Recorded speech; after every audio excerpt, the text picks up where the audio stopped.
자, 오늘 하나님의 말씀 제목은 다윗이 유다의 왕이 되다입니다. 사울이 죽고 드디어 다윗이 왕이 되었습니다. 이제 본격적으로 다윗의 시대가 시작된 것이죠.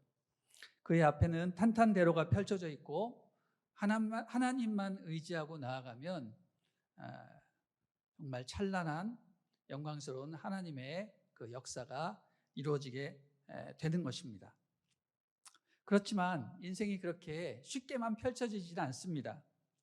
인간은 어려웠을 때보다 뭔가 얻고 성취한 이후에 영적 위기를 맞이하게 되는 것 같습니다.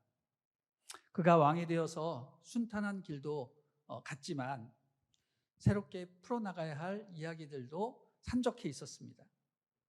또 대적이 없는 평안한 시대에 숨어있는 영적 유혹도 도사리고 있었습니다. 우리는 다윗의 이야기를 앞으로 살펴보면서 평화 속의 분쟁, 그리고 풍요성의 위기를 다윗이 어떻게 극복해 나가야 하는가, 이것을 우리가 관심 갖고 살펴보아야 할 것입니다. 또 남북으로 갈라진 나라를 하나로 만드는 데 다윗이 어떻게 행동했는지를 살펴보면 통일 대한민국을 앞둔 우리 청년들에게 귀한 통찰력을 얻게 될 것입니다. 우리 1절부터 3절 한번 읽어주십시오. 시작. 그 후에 다윗이 여호와께 여쭈었습니다. 제가 유다의 성읍으로 올라가도 되겠습니까? 여호와께서 말씀하셨습니다. 올라가라. 다윗이 다시 여쭈었습니다. 어디로 올라가야겠습니까? 여호와께서 대답하셨습니다. 헤브론으로 가라. 그리하여 다윗은 그곳으로 올라갔습니다. 두 아내 이스라엘 여인 아히노암과 갈멜 사람 나발의 아내였던 아비가일도 함께 갔습니다. 다윗은 그와 함께 있던 부하들도 그들의 가족들과 함께 가서 헤브론의 여러 성들에 정착하게 했습니다. 사울이 죽자 다윗이 제일 먼저 한 것은 하나님께 기도한 것이었습니다.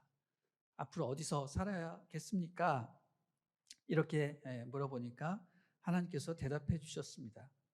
제가 유다로 올라가도 되겠습니까? 그랬더니 하나님 뭐라 그러셨어요? 올라가라.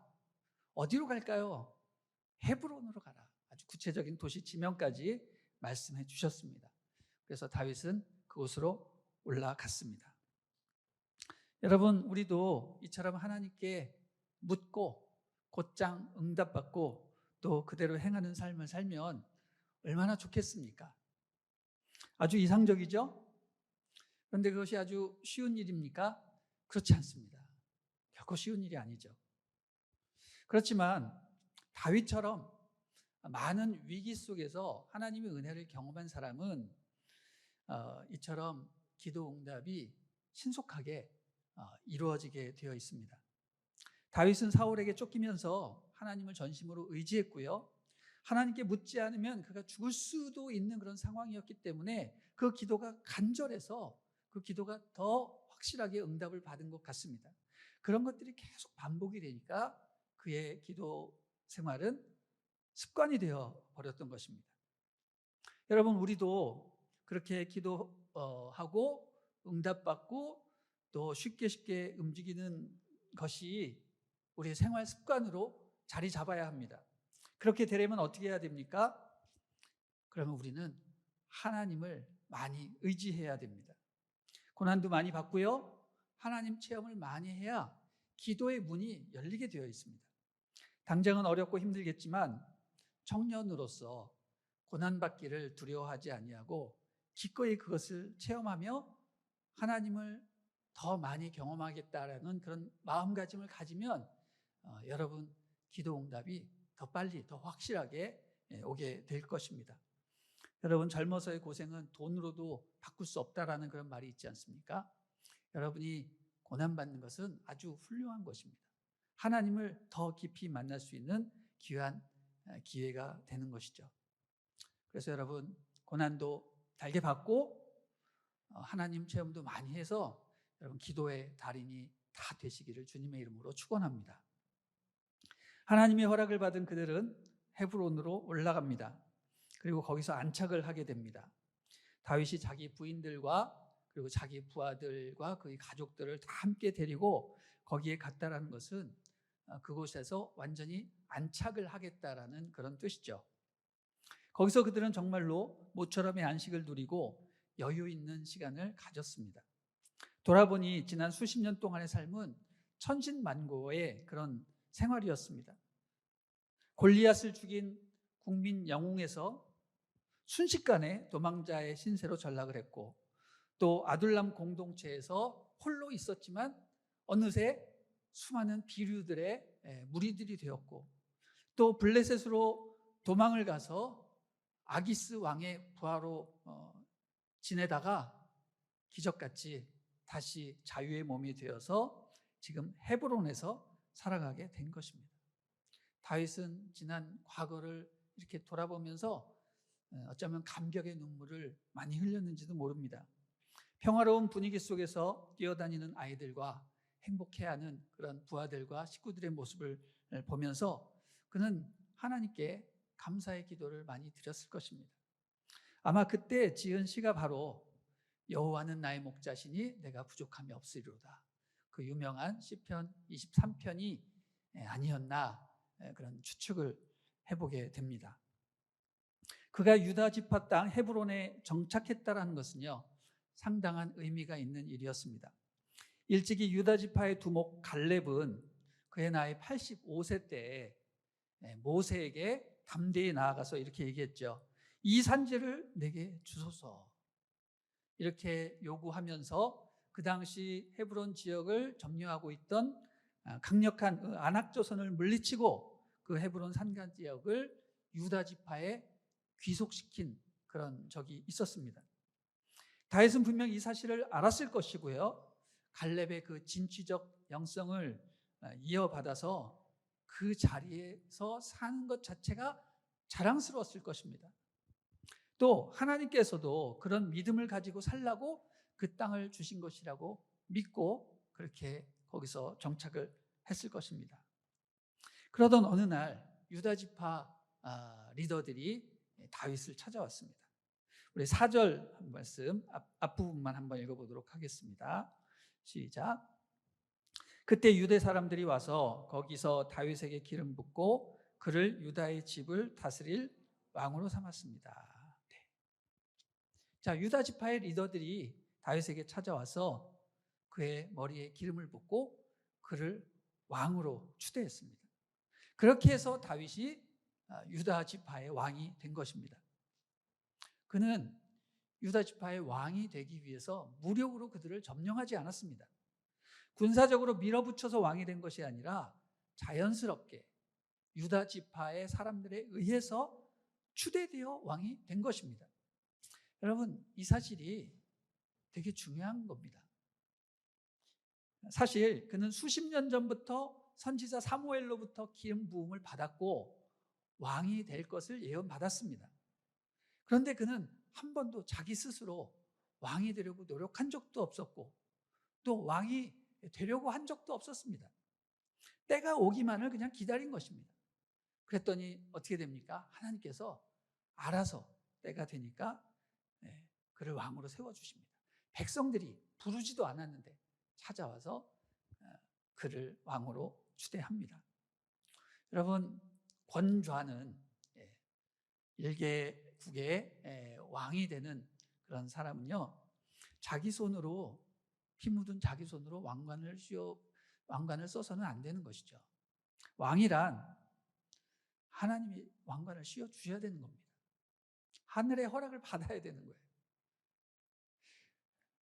그때가 되기를 기다리고 성숙해야만 진정한 왕이 될 수 있다는 것입니다. 유다 지파의 왕이 된 다윗은 유대 지도자들로부터 길르앗 야베스에 대한 그런 사건의 소식을 듣게 됩니다. 우리 4절 하반부 한번 읽어보겠습니다. 시작. 다윗은 사울을 장사 지낸 사람들이 길르앗 야베스 사람들이라는 말을 듣고 심부름꾼들을 길르앗 야베스 사람들에게 보내 말했습니다. 너희가 너희 주인 사울을 묻어주어 호의를 베풀었으니 여호와께서 너희에게 복을 주실 것이다.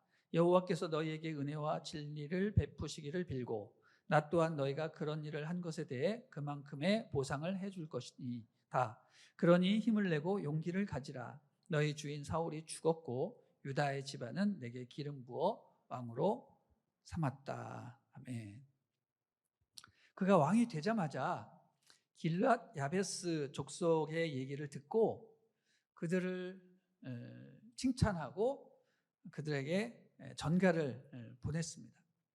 왜 그랬을까요? 여러분, 길르앗 야베스가 누구냐면 한마디로 사울 왕의 복심이라고 하죠. 요새 정치 복심이란 말이 좀 등장을 하는데, 배가 되고 심장이 될 만큼 아주 신뢰하고 모든 것을 맡길 수 있는 그런 믿음직한 사람이라는 뜻입니다. 길르앗 야베스가 사울의 복심이 되는 그런 종족이었다라는 거예요. 사무엘상 11장을 보면요, 어떤 얘기가 나오냐면 암몬 사람 나하스 왕이 길르앗 야베스 족속을 치러 오는 그런 장면이 나옵니다. 그때 암몬 군대가 너무 막강하였기 때문에 길르앗 야베스가 화친을 하려고 했는데, 그때 암몬 사람 나하스가 뭐라고 얘기하냐면 너희 오른쪽 눈을 다 빼내야 너희와 화친하겠다, 이런 얘기를 합니다. 무슨 얘기죠? 다 죽여버리겠다는 얘기죠. 화친 안 하겠다는 얘기입니다. 이렇게 모욕을 당했습니다. 그때 이 모든 소식을 들은 사울, 그 당시 사울은요, 왕이 아니라 아주 평범한 농사꾼이었습니다. 소를 끌고 가던 중에 이 소리를 듣고서 그가 거룩한 분노에 사로잡혀서 자기가 몰던 소를 그 자리에서 죽이고 각을 떠서 그 고기를 이스라엘 전역에 보내서 뭐라고 얘기하냐면 누구든지 나와서 암몬 사람 나하스와 전쟁을 하지 않으면 그의 소들도 이처럼 될 것이다, 이렇게 군대를 소집을 했습니다. 그랬더니 그 소리를 듣고 이스라엘에서 무려 33만 명이나 되는 군사들이 모였어요. 그래서 그들이 함께 전쟁에 참여해서 암몬 사람 나하스를 물리쳐 내었다라는 거죠. 그런 일이 있으니 어떻게 됐습니까? 사울은 극적으로 길르앗 야베스를 구원한 영웅이 되었고요. 또 이것을 계기로 인해서 사울은 이스라엘의 왕까지 되게 됩니다. 그러니 길르앗 야베스 입장에서 보면 사울에게 충성을 하지 않을 수가 없는 거죠. 자기네 나라를 구해줬으니까. 또 그들은 사울의 복심이 될 수 있었던 것입니다. 정말로 신뢰하고 믿는 그런 종족이 된 것이죠. 나중에 사울과 그의 아들들이 블레셋과의 전쟁에서 모두 전사했을 때 그 시신들이 블레셋 군대에 의해서 그들의 성벽에 못 박히고 지나다니는 백성들에게 그 모욕을 당했을 때 목숨을 걸고 밤새 달려가서 그 시신을 성벽에서 떼어내가지고 다시 야베스로 와서 그 시신을 화장하고 땅에 정성스럽게 잘 안장한 그 사람들이 누구냐? 바로 길르앗 야베스라는 것이죠.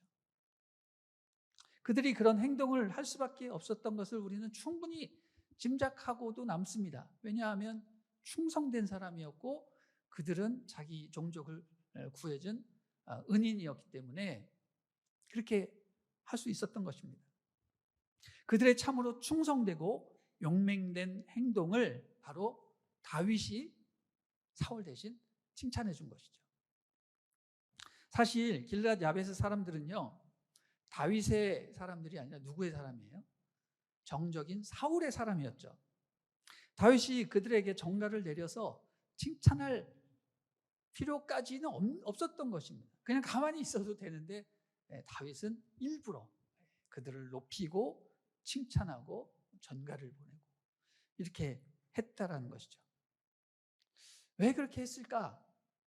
바로 여기서 다윗의 위대함이 돋보이는 것이죠. 다윗이 그렇게 한 이유는 그가 포용력이 넓고 정말 모든 사람들을 다 수용할 수 있다, 깊고도 넓은 그런 마음을 보여준 것입니다. 그가 단지 유대 지파만의 왕이 아니라 나는 이스라엘 전체를 생각하고 품을 수 있는 그런 사람이다라는 것을 보여줄 수 있었던 것입니다. 그래서 그가 마지막에 의미심장한 말을 하고 끝내죠. 뭐라고 말합니까? 이제 너의 주인 사울은 죽었고 내가 왕이 되었다, 이런 얘기를 하죠. 무슨 얘기입니까? 이제 너의 주인은 죽었지만 내가 왕이 되어서 너희를 보살필 것이다, 이런 얘기를 하는 것입니다. 내가 왕이 되었으니까 너희는 이제 죽었다, 이런 얘기가 아니라 내가 왕이 되었으니 이제 사울 대신 내가 너희를 보살펴 주겠다, 이렇게 얘기를 합니다. 이러니 그들이 마음이 변화되고 다윗에게 충성을 다할 수 있었던 것이죠. 정말로 지혜롭게 적의 그 복심을 자기의 복심으로 만드는 정말 뛰어난 전략을 가지고 있다라고 생각이 됩니다. 다윗은 참으로 사람을 자기 편으로 만드는데 아주 탁월한 은사가 있었던 사람인 것 같습니다. 고대 격언에 장수는 자기를 알아주는 군주에게 목숨을 바친다라는 말이 있는 것처럼 다윗은 부하들은 물론 심지어 적의 군사까지 자기 편으로 만드는 그런 훌륭한 리더십을 갖고 있었어요. 매사에 이런 식으로 하니까 어떻게 돼요? 모든 민심들을 얻게 되고 통일 왕국의 기초를 다질 수 있었던 것입니다. 그런데 다윗이 아닌 다른 사람들은 어떻게 행동을 했는가? 그걸 한번 또 살펴보도록 하겠습니다. 우리 8절부터 11절 읽어주세요. 시작. 한편 사울의 군대 사령관이었던 네레의 아들 아브넬은 사울의 아들 이스보셋을 데리고 마하나임으로 건너갔습니다. 그는 이스보셋을 길르앗과 아술과 이스라엘과 에브라임과 베냐민과 온 이스라엘을 다스릴 왕으로 삼았습니다. 사울의 아들 이스보셋은 40세의 왕이 돼 2년 동안 이스라엘을 다스렸습니다. 그러나 유다 집안은 다윗을 따랐습니다. 다윗이 헤브론에서 유다 집안을 다스리는 왕으로 있었던 기간은 7년 6개월이었습니다. 자, 다윗은요, 나라를 합치기 위해서 열심히 사람들을 자기 편으로 끌어들이고 있습니다. 그러나 사울의 군사장관이었던 아브넬은요, 사울의 남은 아들 이스보셋을 꼭두각시 왕으로 세워서 나라를 다스리게 합니다. 이게 무슨 얘기예요? 나는 다윗의 나라와 전혀 다른 나라를 세우겠다는 얘기죠. 여기에는 분명 아브넬의 야욕이 숨겨져 있는 것이죠. 이스보셋을 진정으로 왕으로 추대하기보다는 이스보셋을 통해서 자기가 왕노릇 하겠다라는 그런 야욕을 갖고 있었던 겁니다. 이로써 어떤 일이 벌어집니까? 나라가 갑자기 두동강이 나는 거죠. 이스라엘의 한 명의 왕, 그리고 유다의 또 다른 한 명의 왕, 그렇게 해서 나라가 분열 왕국이 되어버린 것입니다. 또 어떤 일들이 일어났는가? 12절부터 32절 읽어보도록 하겠습니다. 좀 길지만 여러분과 저와 나눠서 한번 읽어보겠습니다. 시작. 네레의 아들 아브넬과 사울의 아들 이스보셋의 신하들은 마하나임을 떠나 기브온으로 갔습니다. 스루야의 아들 요압과 다윗의 부하들도 나가 기브온 못에서 그들과 마주쳤습니다. 한쪽은 못 이쪽에, 다른 한쪽은 못 저쪽에 자리 잡았습니다. 그때 아브넬이 요압에게 제안했습니다. 청년들을 뽑아 우리 앞에서 겨루게 하자. 그러자 요압도 좋다, 청년들을 세워 그렇게 해보자 라고 대답했습니다. 그리하여 젊은이들이 일어나 정해진 수대로 나갔습니다. 베냐민 곧 사울의 아들 이스보셋 쪽에서 12명이 나갔고 다윗의 부하들 가운데서 12명이 나갔습니다. 그들은 서로 자기 적수의 머리를 잡고 칼로 그 적수의 옆구리를 찔렀습니다. 그러자 그들은 함께 쓰러졌습니다. 그래서 기브온에 있는 그곳을 헬갓 핫수림이라고 부르게 됐습니다. 그날의 싸움은 매우 치열했습니다. 결국 아브넬과 이스라엘 군사들이 다윗의 부하들에게 지고 말았습니다. 스루야의 세 아들 요압과 아비새와 아사엘이 거기 있었는데 아사엘은 들로르같이 발이 빠른 사람이었습니다. 아사엘이 아브넬을 쫓아갔는데 그는 좌우로 한눈 한 번 팔지 않고 그를 따라갔습니다. 아브넬이 뒤를 돌아다보고 말했습니다. 아사엘아, 너로구나. 아사엘이 대답했습니다. 그래, 나다. 그러자 아브넬이 그에게 너는 좌우를 돌아보아 젊은 녀석을 하나 잡아 무기를 빼앗아라 하고 말했습니다. 그러나 아사헬은 옆을 보지 않고 계속 그에게 따라붙었습니다. 아브넬이 다시 아사헬에게 경고했습니다. 나를 쫓지 말고 돌아가라. 내가 너를 쳐서 땅에 쓰러뜨리게 할 이유가 무엇이냐? 그러면 내가 내 형 요압의 얼굴을 어떻게 보겠느냐? 그래도 아사헬이 물러가지 않자 아브넬은 창끝으로 아사헬의 배를 찔렀습니다. 창은 그의 등을 꿰뚫었고 그는 거기 쓰러져 그 자리에서 죽었습니다. 그러자 모두가 아사헬이 쓰러져 있는 죽은 곳에 이르러 멈추어 섰습니다. 그러나 요압과 아비새는 아브넬을 계속 뒤쫓았습니다. 그들이 기브온 황무지로 가는 길가에 있는 기아 맞은편 암마산에 다다르자 날이 저물었습니다. 베냐민 쪽 군사들은 아브넬 뒤에 에워싸고 무리를 지어 산꼭대기에 섰습니다.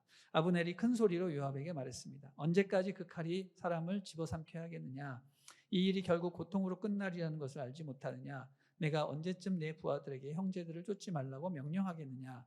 요압이 대답했습니다. 하나님께서 살아계심을 두고 맹세하는데 내가 이 말을 하지 않았다면 내 군대가 내일 아침까지 형제들을 쫓았을 것이다. 요압이 나팔을 불자 모든 군사들이 다 멈추어 서서 더 이상 이스라엘을 쫓지 않고 싸우지도 않았습니다. 아브넬과 그의 군사들은 그날 밤 내내 행군해 아라바를 지나 요단강을 건넜고 계속해 비드론 지역을 지나 마하나임으로 갔습니다. 그때 요압이 아브넬을 쫓던 길에서 돌이켜 군사들을 모아보니 다윗의 부하들 가운데 19명과 아사헬이 없어졌습니다. 그러나 다윗의 부하들이 죽인 베냐민과 아브넬의 군사들은 360명이었습니다. 그들은 아사헬을 베들레헴에 있는 그 아버지의 무덤에 묻어주었습니다. 그리고 나서 요압과 그의 군사들은 밤새 행군해 동틀 무렵 헤브론에 닿았습니다. 자, 긴 얘기인데요.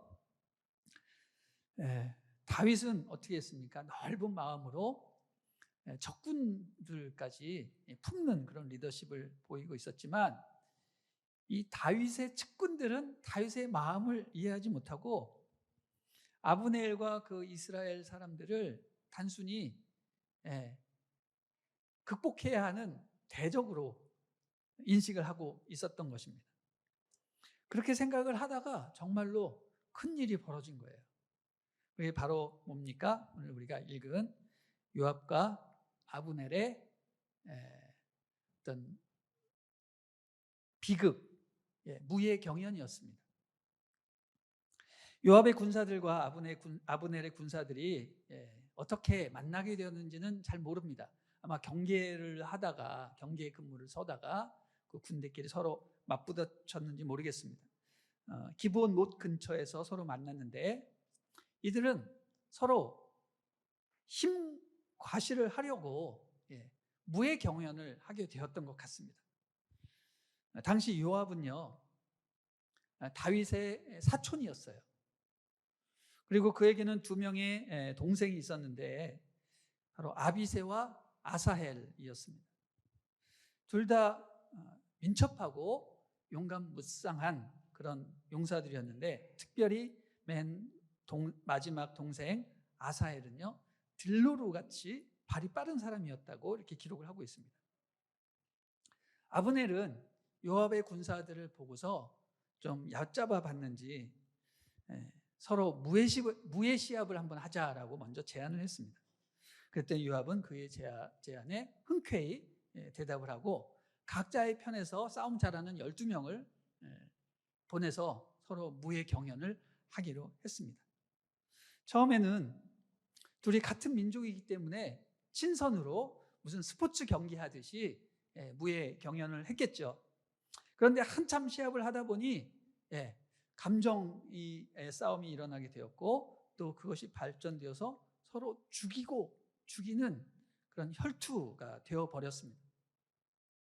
그렇게 감정적으로 흥분해 버리니까 여기에는 동족 간의 의리 같은 것은 전혀 보이지 않고 내가 여기서 밀리면 끝장이다라는 그런 기싸움으로 죽이는 그런 광란의 혈투가 벌어진 것입니다. 결국 승자도 패자도 없이 그 무예 경연에 참여했던 24명의 군인들은 모두 죽임을 당하고 그 경기를 지켜보고 있던 그 양편의 군대가 서로 일어나가지고 막 격투를 벌인 거예요. 그래서 그날 죽은 자의 숫자가 이스라엘 쪽에서는 360명이나 죽었고요. 유다 쪽에서는 20명만 죽었어요. 이렇게 보면은 유다의 압승이잖아요. 그렇죠? 그러나 유다 쪽에서는 정말 중요한 사람이 죽게 되었습니다. 그게 누구냐면 바로 요압 장군의 동생인 아사엘이 누구에 의해서? 이스라엘의 장군 아브넬에 의해서 죽임을 당했다라는 것입니다. 아사엘이 어떻게 죽임을 당했는가? 싸움이 거칠어지니까 요압의 동생 아사엘은 이참에 그 아브넬을 내 손으로 죽여야 되겠다라고 생각을 하고 그를 집요하게 쫓아갔습니다. 아마 말을 타고 막 추격전을 벌인 것 같습니다. 그는 다른 사람에게 한눈을 팔지 않고 아브넬만을 집중적으로 따라갔습니다. 이 분위기가 심상치 않으니까 아브넬이 아사엘에게 경고를 하죠. 야, 나를 쫓지 말아라. 딴 데로 좀 가라. 너가 나를 쳐서 땅에 떨어뜨리게 할 이유가 무엇이냐? 이렇게 물어보니까 대답도 안 하고 그냥 나는 너를 죽이고야 말겠다 하면서 계속 쫓아오는 거예요. 그래서 아브넬이 경고해요. 내가 너를 죽이면 너의 형 요압을 어떻게 볼 수 있겠느냐라고 얘기를 한 거죠. 그럼에도 불구하고 계속 아브넬을 쫓아가니까 아브넬이 어쩔 수 없이 그를 어떻게 죽이냐면 창끝 뒤로 그를 찔러 죽입니다. 이게 무슨 얘기냐면 아사엘이 막 전속력으로 쫓아오고 있으니까 앞서고 있던 아브넬이 그냥 긴 창 끝을 뒤로 싹 뺀 거예요. 그랬더니 그 쫓아오는 관성 때문에 그 창 뒤끝으로 아사엘의 배가 관통돼서 죽어버린 것입니다.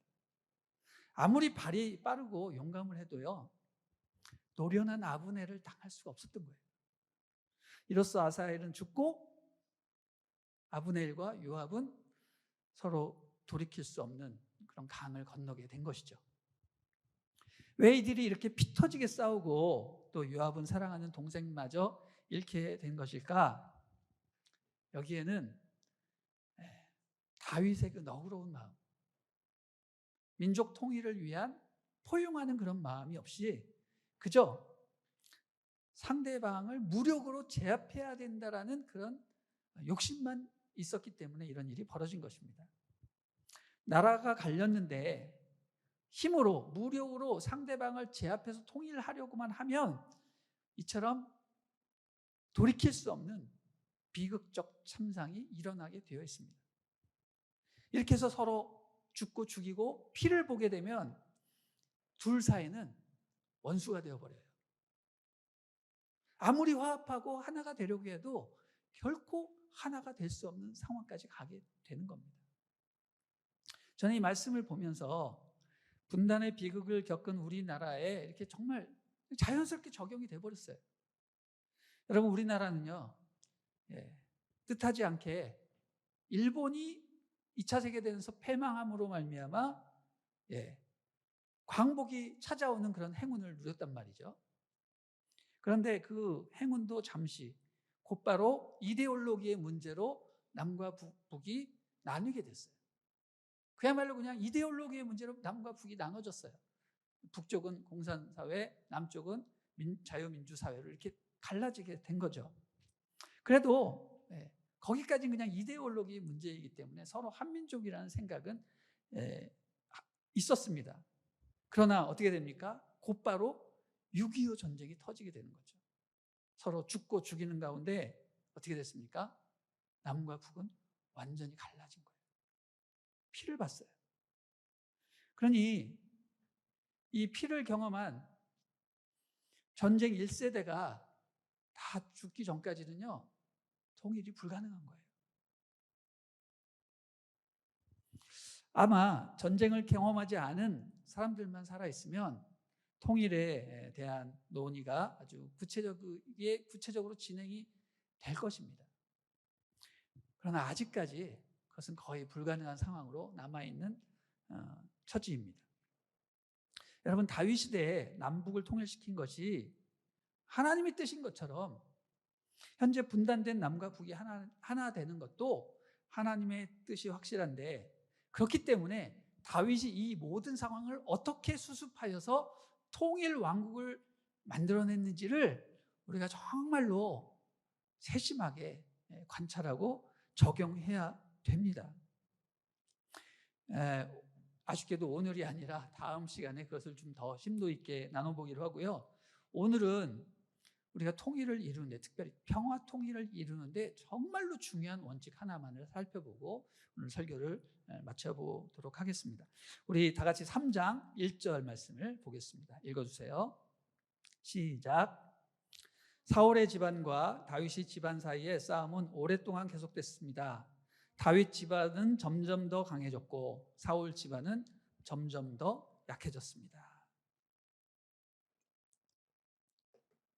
사울과 다윗의 집안 사이에 집안 싸움은 계속되었다라는 거죠. 이것은 국가 간의 싸움이었죠.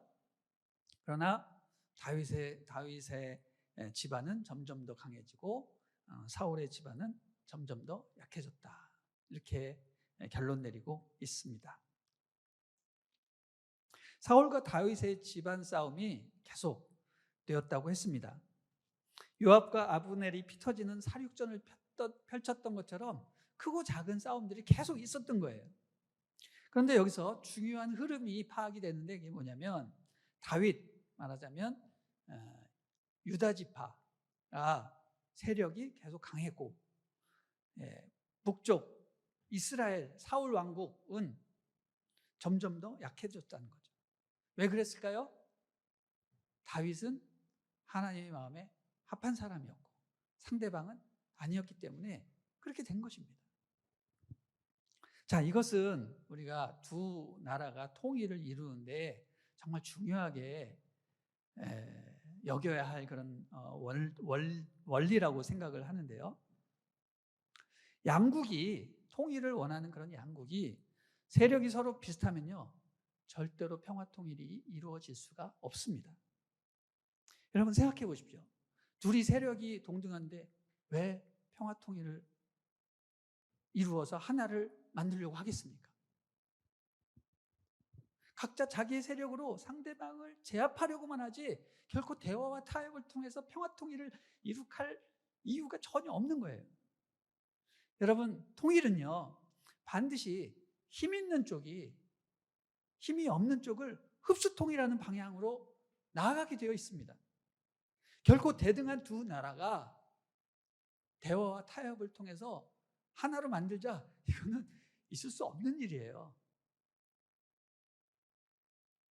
전쟁 없이 평화 통일을 하기 위한 최선의 방법은 뭐냐면 나라의 힘이 강력해지는 수밖에 없다는 것입니다. 여러분, 그렇기 때문에 우리는 환상을 버려야 돼요. 예전에 제가 고등학교 때 통일, 정부의 통일 원칙 이런 걸 배우면서 그런 거 되게 많이 들었어요. 대화와 타협을 통한, 상대방의 모든 걸 다 많이 인정하고 내어주고, 이런 대화와 타협을 통한 통일 원칙 되게 많이 보고 몇 년도에 뭐뭐 있어요. 딱 그런 거 배웠거든요. 그래서 그렇게 하나 보다 이렇게 생각을 했는데, 여러분 그거는요, 보랏빛 환상에 불과해요. 있을 수 없는 일이에요. 남한과 북한이 서로 잘 살면서 서로 양보하고 대화와 타협을 이루어 통일한다는 것은 정말 꿈에서나 있을 법한 일인 것입니다. 여러분, 그러나 우리는 어떻게 해야 돼요? 전쟁이 아닌 평화로운 방법으로 통일을 해야 되잖아요. 그러려면 어떻게 해야 되냐면요, 강력한 경제력과 군사력을 바탕으로 상대방을 그냥 흡수해 버리는 수밖에 없는 거예요. 대등하면 계속 분쟁만 일어나는 거예요. 전쟁 없이 평화 통일을 이룩하기 위한 최고의 방법은 어떻게 보면 유일한 방법이죠. 우리나라가 상대방보다 강력하게 잘 사는 길밖에 없는 겁니다. 그렇게 되면 약자는 살아남기 위해서라도 대화를 청하고 통일의 제스처를 보일 수밖에 없어요. 아니면 자기네들이 죽으니까. 여러분, 나중에 다윗도요, 결국 이런 힘의 논리로 이스라엘을 흡수합니다. 여러분, 한반도가 통일이 되려면요, 대한민국이 강력한 나라가 돼야 돼요. 북한을 도와준다고 그렇게 되는 게 아니에요. 그럼 오히려 통일을 더 지연시키는 거예요. 그들을 도와준다고 그들의 그 부호품이 백성들에게 돌아가느냐? 그것도 아니에요. 그는 그냥 북한을 도와주는 것밖에 없는 겁니다. 그것은 힘으로만 강력해질 뿐만 아니라 모두 필요하냐면요, 도덕적으로나 인권적으로나 여러 가지 영적으로 상대방을 압도하는 강력한 나라가 되어야 한다는 것이죠. 감시와 박해 그리고 부정부패가 판치는 나라가 통일을 해서는 절대로 안 되겠죠. 자유와 인권과 정의가 살아있는 나라로 통일되어야 하는 것은 당연한 일입니다. 그렇기 위해서 우리는 어떤 나라가 되어야 되느냐? 강력하고 힘있고 정의롭고 자유롭고 정말 살만한 나라가 되어야 하는 것이죠. 그렇게 되기 위해서는 우리가 어떻게 해야 돼요? 다윗처럼 하나님을 잘 믿어야 되는 거예요.